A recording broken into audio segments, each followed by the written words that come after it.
Sawadee Krap. Greetings from Koh Samui. This is Felix from SS1 Performance. Today I'm on Bophut Beach. I'm going to be walking to two different gyms on the north side of Koh Samui. One is Teerak, which is not got air conditioning, but it's got lots of fans and yeah, quite a nice place to train. And then the other one is Hippos Gym. This is Bophut, and right next to Bophut is Mae Nam. So in order to get there, the walk there and back is about 10 to 15,000 steps, depending on if you're going just to Teerak or if you're going to Hippos Gym. So Hippos Gym is more outdoor. It's got a roof, but yeah, it's more kind of like raw, you're in the elements and everything, so slightly different experience for each one. You know, if you're coming somewhere like Koh Samui, the ability to get very fit very quick is it's pretty easy, to be honest, because all you have to do is look on maps, find find out where your hotel is, and then find out where the nearest, well, not necessarily the nearest, but a gym with a reasonable walking distance. If you do this every day and then you eat twice a day, then you're probably going to get quite lean quite quickly. So I've been eating twice a day. I've been training every day, but mainly kind of just volume, nothing too heavy, and I've gotten probably leaner than I am 95% of the time when I'm in the United Kingdom. So yeah, quite a good place to train, even if you're only here for a couple of weeks. It's really quite effective. So today I'm going to be going there, and then you guys get to see what it's like training in Koh Samui at a couple of the gyms.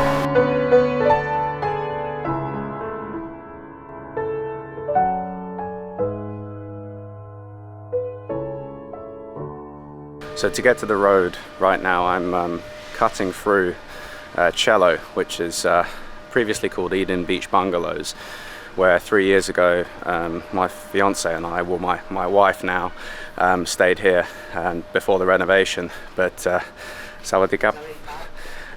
And the yeah, the renovation's pretty nice actually, so they've got kind of like white marble everywhere now, but we decided to stay at Peace Resort, which we're very happy with. It's really nice. After about a week, I think you get acclimatized to the heat.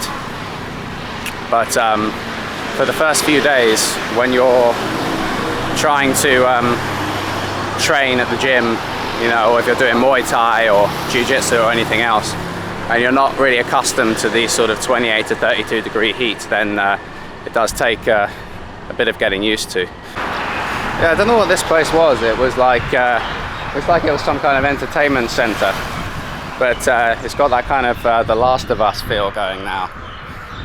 But apparently Bophut Beach is more for families and couples, so it's not really a party town. You've got Coco Tams, which is a very cool beach bar, but I was saying to my friends, you know, there's nobody to flex on, you know what I mean? You've got you could go and buy the most expensive bottle of champagne in Bophut and get a table, and no one's going to give a shit. So I was thinking about going here to this place, Coffee Time, but they've got quite a cool little space outside, but I guess we won't be going today. Yesterday when we were at Super Pro, we were walking along next to the Muay Thai mats, and one of the instructors was like, "Oh, come here, come here." And then I was like, "Oh, you know," I thought he was being friendly, so I was just like, "Oh yeah, you know, thumbs up or whatever," like an idiot. And then and he was like, "No, like come here." And then and he said, "Look," and he pointed on the ground, and this massive green snake had basically fallen out the tree and was now wriggling its way towards one of the boxing rings. So anyway, I saw this this big guy, big spider, and I thought, oh man, that's pretty scary. And then as you start to get a little bit more yeah, this is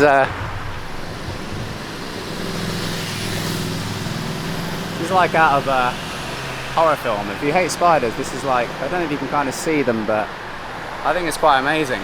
They make these giant nets, make these giant webs even up here. Sort of, look at this guy. Man. That guy will fuck you up. Well, not that I know much about this sort of thing, but you know, he just looks like he'd mess you up pretty badly. He'd be having a bad day. Yeah, so this is Teerak Gym. Next to a little five-a-side football pitch and a cafe. But yeah, it's a pretty cool place. You can see everyone's mopeds around. Hey, do you mind if I film? It's okay. Perfect. Can I get one pass, please? Yeah, it's 100 baht, yeah? Okay. Alright, so this is Teerak Gym. It's open 7 AM to 9 PM.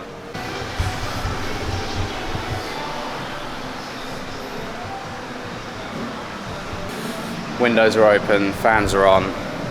Kind of got everything you need, really.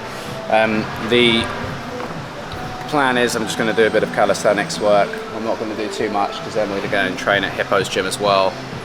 Seems more hardcore because Hippos is like actually outside and there's not as many fans. I'm going to down some water as well because that trip is 40 minutes of walking in sort of 28 degrees or so. Yeah, you need to hydrate probably before you start doing another session anyway, so yeah, I'm going to down some water and then set up something.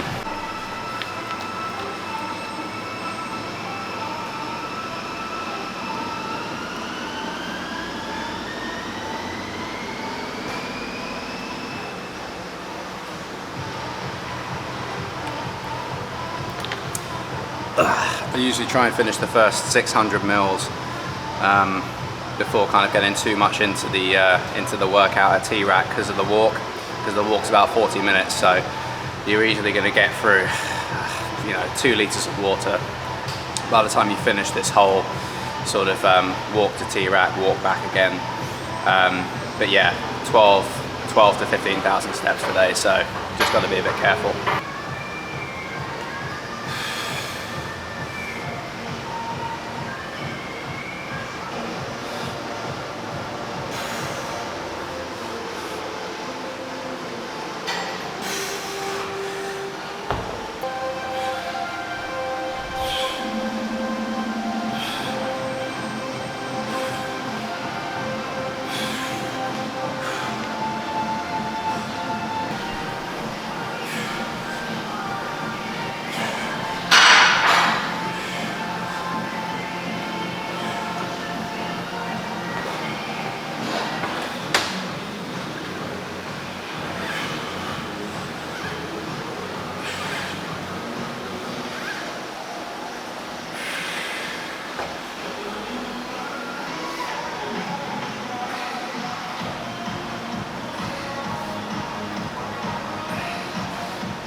So usually I tell my clients to keep their eyes on the bar, but I paused at number 8 because of this guy.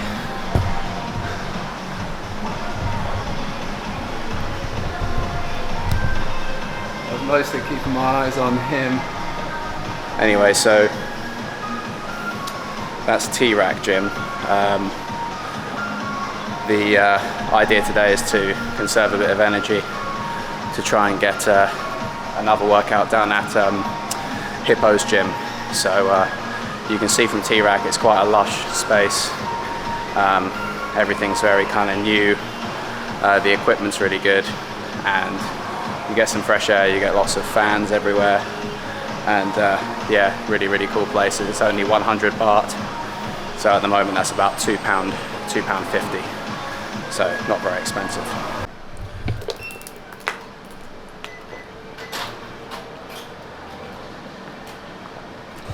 Cool, thanks a lot. See you later. Workout 1 complete. I've drunk about 1 litre of water and that was Teerak Gym. Samui Teerak.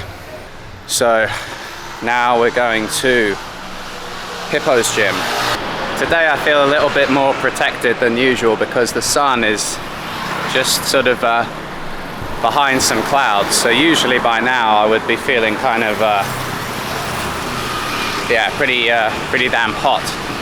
But so far it's slightly easier than usual. Birds.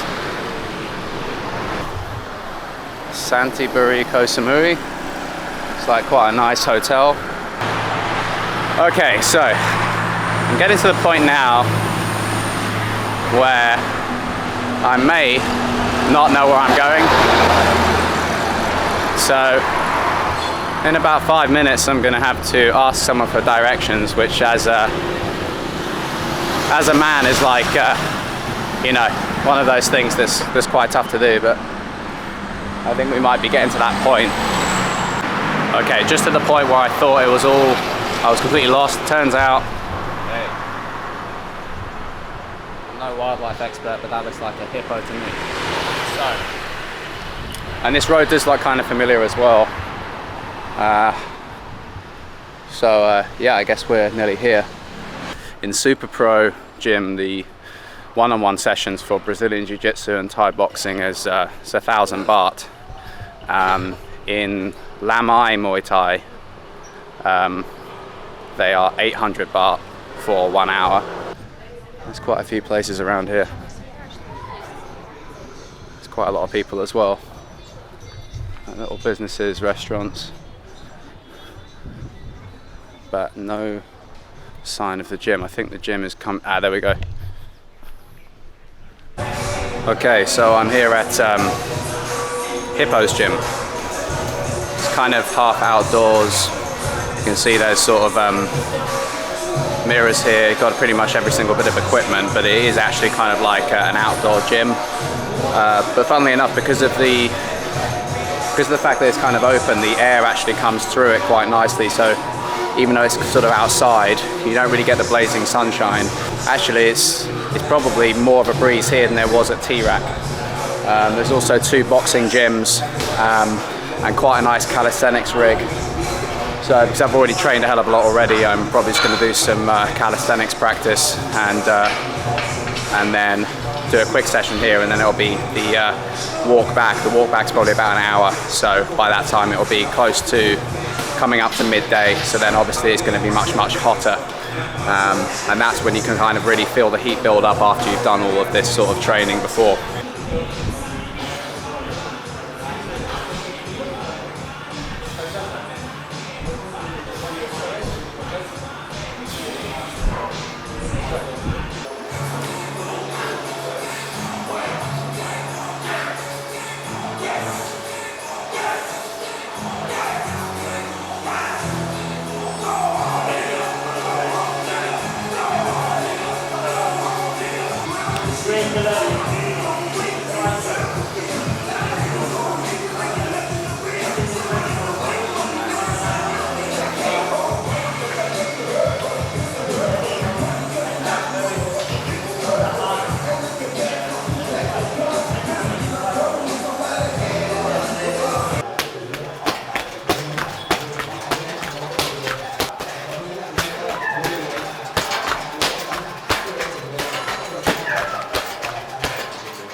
Okay, so workout number 2 complete. The second workout is really difficult actually. I think with the combination of both walks put together and the fact that I've trained 7 days in a row, like, that was really difficult.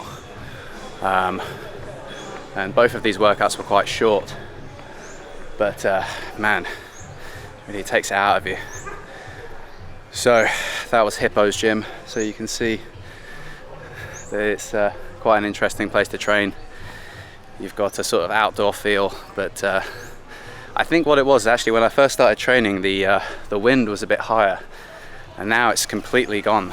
So I think all of the breeze that you get that I got at the beginning was flowing nicely through the gym, and then when the wind dropped, then suddenly everything feels a lot tougher. So now we've got the fairly long walk back. I've got 2.1 litres of water for this sort of little trip that I'm doing.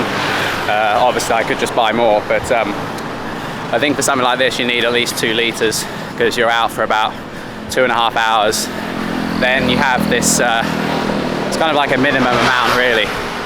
But when I did my nutrition diploma, we spent a lot of time talking about hydration for Ironman athletes. So these guys are training for sort of like 9 hours, very high intensity, and sometimes in very hot climates. And then you have 2 different types of hydration. You have acute hydration, and then you have chronic hydration. So it's all well and good for me to say, you know, you should have 2.5 litres of water for something like this, where you're walking for an hour or a couple of hours, and then you've got 40 or so minutes of actual hard gym training. But that's on the basis that you've been well hydrated for the days leading up to that day. If you haven't been very good at drinking, then you get chronically dehydrated, which basically means that you can go on the internet and calculate exactly how much water you need based on your body size and temperature and heart rate or intensity of training or whatever it is that you're doing. But it's all on the basis that it's out of context.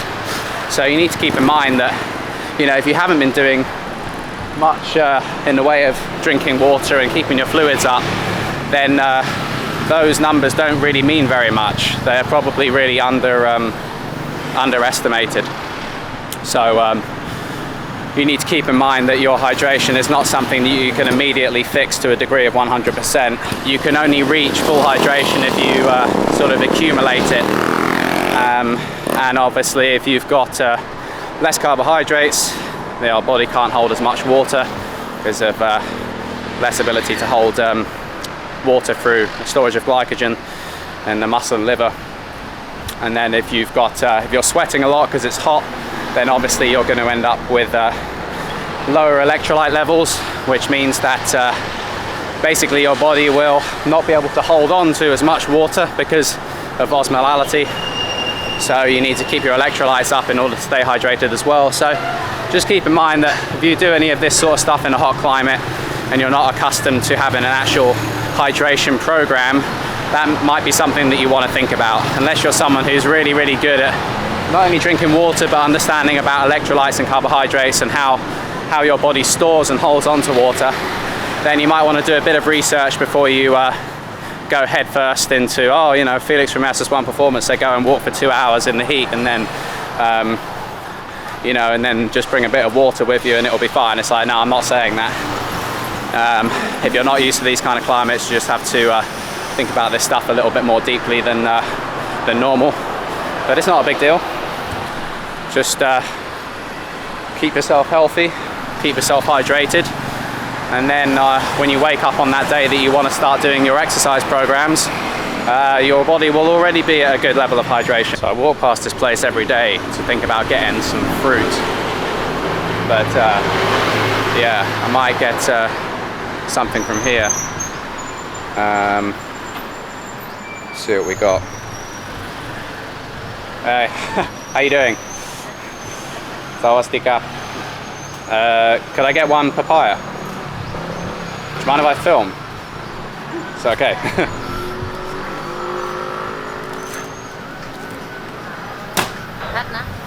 Yeah, that'd be amazing, thank you. So yeah, you can get some nice fruits and everything. But it's good to recharge because I'm sweating so much. Thank you. How much is that? 20. Kopken cup. Thank you very much. Okay. So I'm going to try and find somewhere to sit down and eat this for a second. It's the difficulty of holding a camera, you know, it's like quite difficult. And there we go. I've got a bench. Perfect.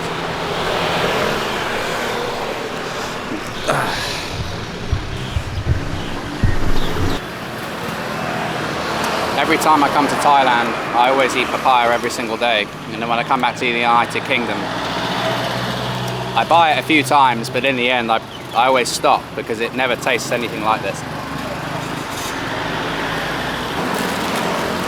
Okay, so I've got some sugar in my system. I don't know if it's mental, but I literally feel recharged already. I'm sure it's psychosomatic, because although there's actually oh crap, everything I think is like a hornet and it's just a butterfly. But yeah, apparently the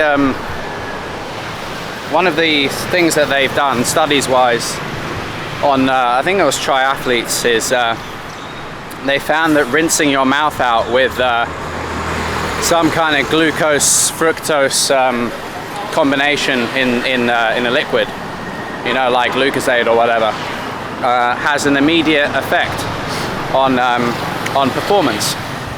And obviously it's like only a very, very small amount of glucose could possibly get into your system through simply a mouth rinse. But your brain links with receptors in your mouth, and via, I can't remember the exact mechanisms, but the sense that your body is becoming fueled up is apparently more powerful than the sum of its parts. And so they've found that actually, yeah, even just by having something sugary like sports drink, or in the case that I've just experienced, fruit, you know, it does actually give you a bit of a charge up, a cognitively sort of a cognitive and physical boost. But that papaya has really helped me with my energy levels. What's this guy doing? Okay. See you later. Oh shit, the coffee place is open. Oh man, I think I might get an iced coffee. Yeah, so alright, so it was open the whole time, but I was just too early.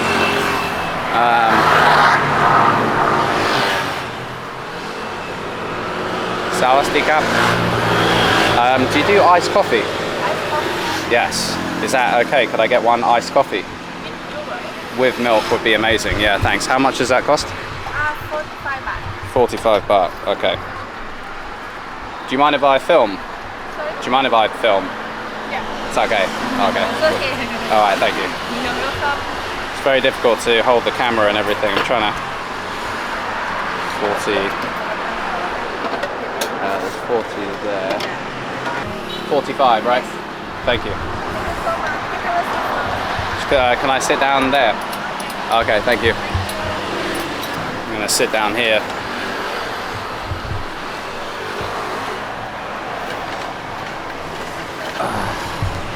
Under normal circumstances, I tend to tell everyone the same thing, which is to not have caffeine after you've trained. Because after you've trained, you want your cortisol levels to start going down. You don't want to send them up again after you finish training, because you're trying to get the nervous system into a recovery mode, so you can get more blood flow to you know, things like the stomach and digestive systems. But today, screw that. So yeah, I'm gonna have an iced coffee, and then there's probably about 15 minutes more of a walk. And then today, I think I'll check my step count, but I think it's going to end up being about 15,000 for this whole trip. So it's not bad, because yeah, before 12 o'clock you've done 15,000 steps, trained twice, and yeah, and then you've got the rest of the day to do whatever you want. If you do that every day, then you're eating twice a day. within 2 weeks you're going to see quite a big difference, so long as you're sensible with the 2 meals that you have. So in the mornings in Peace Resort I tend to just get 1 omelette, which I think is probably, I'm trying to visually, it looks like about 2 to 3 eggs with a few different vegetables and things, and then I have another egg on top of that, and then different fruits, pineapple, papaya, melon, and some passion fruit. Then I have 1 small glass of juice, which I never have if I'm in the United Kingdom, but here I always have a guava juice, and then a coffee as well. So have that, and then have a load of water, and then dinner can be all sorts of different things. But yeah, doing this much training and then eating only twice a day, you get pretty lean pretty quick. But yeah, and then Thai massage. So I'm a level 4 sports massage therapist, and so I do lots of soft tissue work. But here I'm having a massive butterfly like floating around here. Where's he gone? Oh. No, he's gone. I was going to see if I could get him to land on my hand. Might not be a guy, I don't know. But anyway, the Thai massages here are about 400 baht. So you're looking at about £10 for a Thai massage, and to be honest, I think it's like you should get them quite often if you are someone who's got tight traps and neck and things like this. It depends. I don't know if when I get them they're really like harsh on me because I look like I'm sort of a gym person, but they don't mess around. There's loads of pressure point stuff, so basically they use their elbows a lot and they drive pressure into all of the trigger points within the muscles. There's no kind of sweeping motions or anything. It's more just find the trigger point, which is basically like sort of almost what you think of as like adhesions or areas of the muscle which is really, really tight, and then drive pressure into it in order to alleviate or kind of like unwind the muscle fibers in order to yield more blood flow through them. And I've been getting Thai massage for 400 baht, I'd say 2 out of 3 days since I've been here at Peace Resort, but all of them seem to be the same price. Some of them are 300, but I've just been staying in the one, I've just been going to the same one in the hotel every time. But I do feel a lot looser, and my training is feeling really good as well. So that's another thing as well, is that, you know, if you do come to Thailand, you should just budget, you know, an extra at least 10 quid a day on top of whatever else you're budgeting for, just to get a massage every day. Because if you do some training, do lots of walking, drink loads of water, eat healthy food, get lots of sunshine, get into the sea, and then also get massage at the same time, you're going to be feeling amazing within, you know, a week or two, especially if you're not someone who does that sort of thing very often.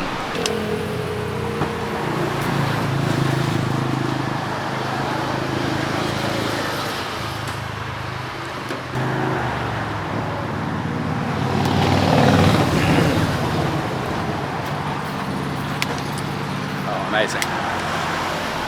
Enjoy your coffee, ka. Thank you. Cheers. Amazing. Okay, so now I've got an iced coffee.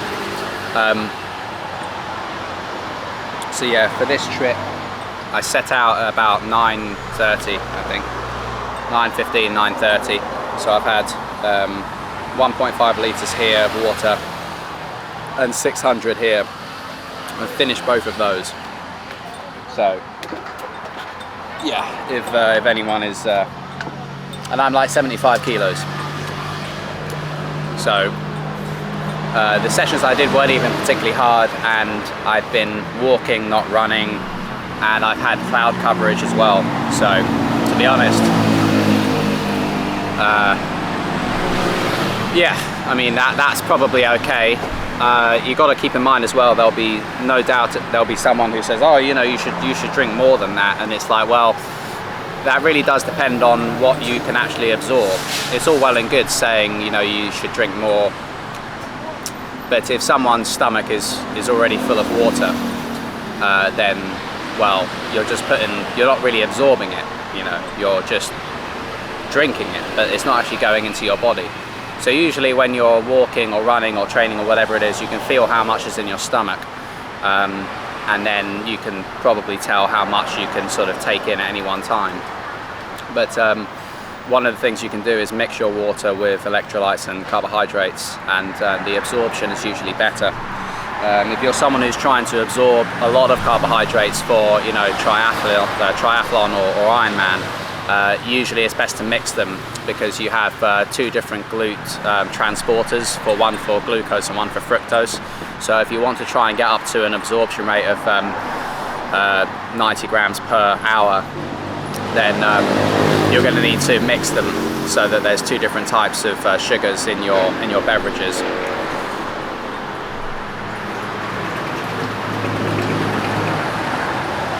Oh man, that's really good. So yeah, I never really drink iced coffee. When it's 28 degrees and you've been walking for over an hour and training basically outdoors, then it's really nice. Okay. Right, I need to keep on going because I've got to make sure I'm back before 1 for the elephant sanctuary. So last bit of the walk. Popcorn cup. Thank you. Ah man, my legs are starting to feel a little bit more fatigued now. I think after sitting down for 5 minutes or so, they can feel the burn a little bit more. But I mean I never train every day in the UK either. But here I tend to do slightly shorter sessions and nothing too heavy, which means that you can actually kind of train basically every day.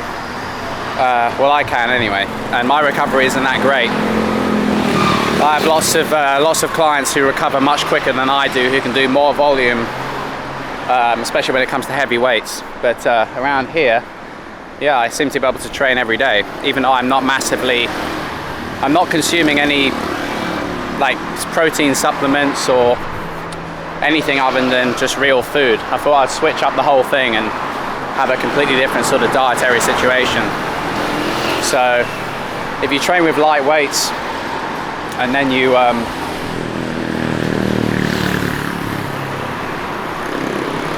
across here, yeah, if you train with light weights and then you basically just do sessions that aren't too long, then in the end, by the end of the week, your training volume is actually much higher. So it's all well and good to destroy yourself on these like massive sessions, but if there's someone else who's been dialing it back, only doing about 80% of what you've done on a particular day, but then that person ends up training every day of the week, there's a chance that they might accumulate more volume than you. And if volume is the thing that is going to, you know, help you to reach your goals, which usually is in the case of things like fat loss and, you know, physique, I suppose, enhancing your physique, most of the time might be better to dial down the single session and then just try and aim for more volume by the end of the week. Okay, so I'm assuming this was around 250 mils. So that means that I've now had 2.35, 2 litres, 350 millilitres of fluids. And honestly, I don't feel like that's really anything. You know, you don't really have to stay in one of the Muay Thai camps or anything. You can see from today, you know, I've got the best of both worlds. I'm basically staying at a really nice resort, and I've figured out that there's a 40-minute walk to a gym, and every day I've just been walking this same sort of trip. So it's 40 minutes of walking each way. Today was a little bit longer because I also went to Hippos Gym, and I'm getting lean as hell. My wife filmed some videos of me doing calisthenics yesterday, and I had no top on because, you know, why the fuck not? It was boiling hot in Super Pro, and yeah, I mean, I don't train with no top on, so I don't see myself very often, but I'm 95% sure that I never look that lean, ever. And I don't think it's just because I'm tanned. I think it's because of all of the walking and training that I'm doing every day, combined with the fact that I'm only eating twice a day.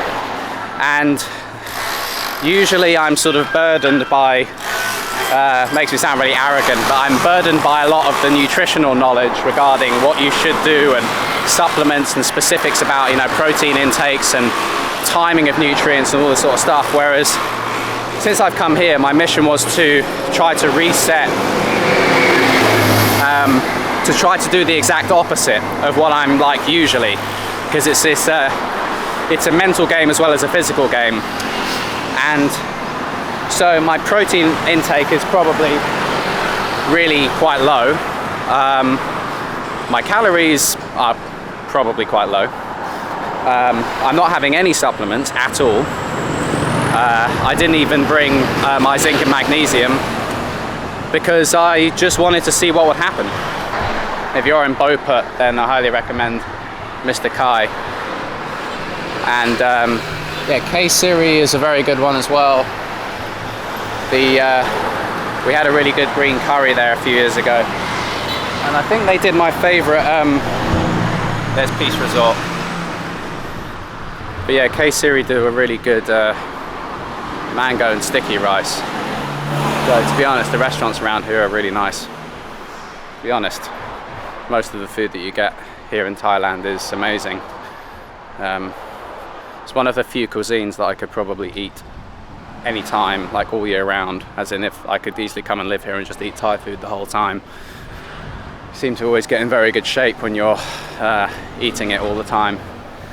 So yeah, I don't think I'll be able to move here anytime soon though. Although my wife doesn't really have a problem with it if we decided to one day, apparently. Okay, so we're walking through Peace Resort now. There's Samui Weddings by Design, who did our wedding, which was really nice. It's kind of like a picturesque with a lawn and 2 palm trees, and then the beach and the sea in the background. Yeah, this place is kind of ideal. They've got nice balconies that you can sit out at. Everything's really well taken care of. The food's brilliant. Okay, and this is us, 137. Okay guys, so hopefully that was sort of a useful, almost like travel vlog for Bophut and Mae Nam in Koh Samui. The recommendation for me is to make sure that you're just well hydrated. I've been banging on about it for probably the whole video. But make sure you've got a couple of litres of water with you.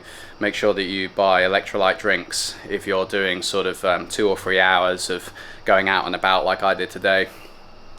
Keep in mind that on the first 1, 2, even 3 days, you're not going to be acclimatized to the heat. So you should build up your tolerance bit by bit. Maybe to start with, do a long walk or a mediocre walk, and then do a longer walk, and then after that start adding in more kind of hard training afterwards, or use the hotel gyms when you first arrive because they might be air conditioned. But yeah, if anyone is staying, any of you are thinking about staying on the north side of Koh Samui, hopefully this gives you a bit of an idea of what it's like, and you can check out Teerak and Hippos Gym yourselves, and hopefully, you know, you guys can discover some new things as well that I've missed out on, because I'm sure there's loads of things that I'm not going to get time to see around here. I'll probably do a couple more videos on I think I'm going to do Muay Thai at Super Pro, or maybe Lamai. So There's also a black belt in Brazilian Jiu-Jitsu at Super Pro, who I'm going to try and train with later in the week after we've done some excursions and everything. So probably be 1 or 2 more videos and a few clips of my trip. So have a good one, and see you guys soon.